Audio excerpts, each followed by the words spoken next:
छतरपुर जिले के हरपालपुर में वार्ड क्रमांक 3 में अवैध गुटखा के गोदाम पर प्रशासन ने देर शाम छापा मारा। तहसीलदार रंजना यादव और खाद्य सुरक्षा अधिकारी वंदना जैन की संयुक्त टीम ने हरपालपुर पुलिस की मौजूदगी में कार्रवाई को अंजाम दिया। सूचना के मुताबिक अजय यादव के मकान को किराए पर लेकर दुर्गा चौबे द्वारा गुटखा का अवैध भंडारण किया जा रहा था।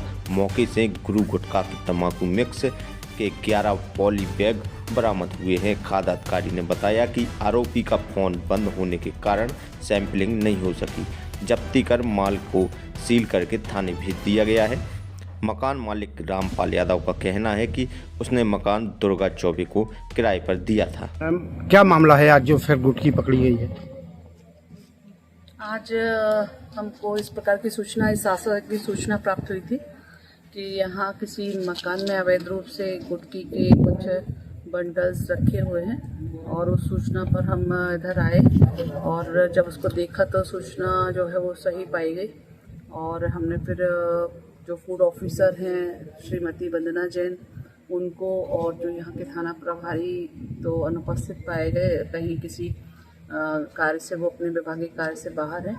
और एसआई श्री अरविंद यादव जी, राजेंद्र बागरी जो चौकी प्रभारी हैं, आरक्षक श्री संदीप यादव आदि यहाँ पर उपस्थित हुए और हमारे साथ में हमारे राजस्व निरीक्षक और मेरा पटवारियों का सभी का दल यहाँ उपस्थित हुए। सरसेठ पटवारी और लहद्रा पटवारी, अंशु पांडे, प्रदीप पाठक। हम लोगों ने जांच की तब पाया सचमुच में ये बात सही है कि यहाँ अवैध गुटखा, उसको जब्त कर इसकी हमने सुपुर्दगी थाना प्रभारी जो हैं हमारे श्री अरविंद यादव जी और राजेंद्र बागरी जी चौकी प्रभारी, उनको सुपुर्द कर दी गई है। और चूंकि आज जो हमारी कार्रवाई है उसमें सैंपलिंग नहीं हो सकी फूड ऑफिसर मैडम के द्वारा, क्योंकि इसमें उस व्यक्ति का, व्यापारी का होना आवश्यक है, अनिवार्य है, चूँकि वह मौके पर मिले नहीं।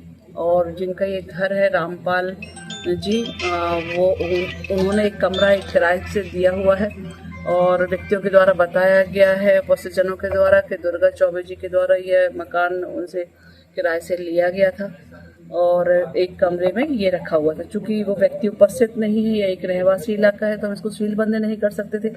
ऐसी स्थिति में व्यापारी की ना मौजूद होने से हम सैंपलिंग नहीं कर सके। हमने उन्हें संपर्क किया दूरभाष पर दूरभाष उनका बंद पाया गया। तो ऐसी स्थिति में पुलिस को बुला करके फूड ऑफिसर, ये श्रीमती वंदना मैडम, आपके द्वारा पंचनामा, जब्ती और सुपुर्दी कार्रवाई की गई, जिसको हम ये पूरा माल जब्त करके लगभग 11 बंडल 2 बड़ी बोरी के अंतर्गत हमने इनको पैक करके और हम पुलिस की सुपुर्दगी में दे रहे हैं। आगे जैसे पुलिस उसमें कार्रवाई करेगी, उनको उस व्यक्ति अपना दावा पेश करेगा तो उसमें सैंपलिंग की कार्रवाई कर फूड नियमों के अनुसार उस पर कार्रवाई की जाएगी। Thank you ma'am. लगातार हरपालपुर में गुटखियाँ पकड़ी जा रही हैं। अभी कुछ समय पहले भी आपने कार्रवाई की थी और फिर दोबारा ये कार्रवाई की। इसका कोई ऐसा उपाय नहीं है कि इसको परमानेंट ऐसे नशीले पदार्थ को रोका जा सके?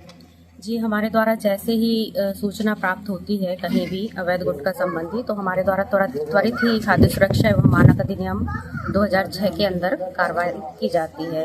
आज भी हमें तहसीलदार महोदय मैडम के द्वारा अवगत कराया गया कि हरपालपुर में ऐसी सूचना प्राप्त हुई है, तो तुरंत ही हमारी टीम यहाँ पर उपस्थित हुई है। परंतु जिस व्यक्ति के द्वारा इस मकान में कमरा किराए से लिया गया था वह व्यक्ति उपस्थित नहीं हो पाया है, इसलिए हमारे द्वारा उक्त पूरी सामग्री को जनहित में जब्त किया गया है और थाना प्रभारी की सुरक्षित अभिरक्षा में दिया जा रहा है।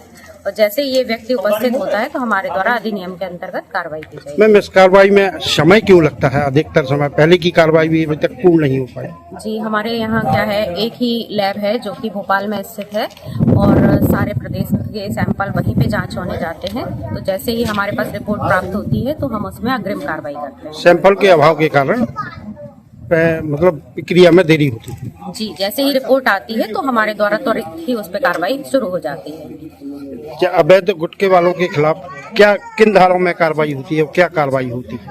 जिस धारा में हमारे यहाँ रिपोर्ट प्राप्त होती है और उसी सुसंगत धाराओं में प्रकरण दायर किया जाता है। धन्यवाद।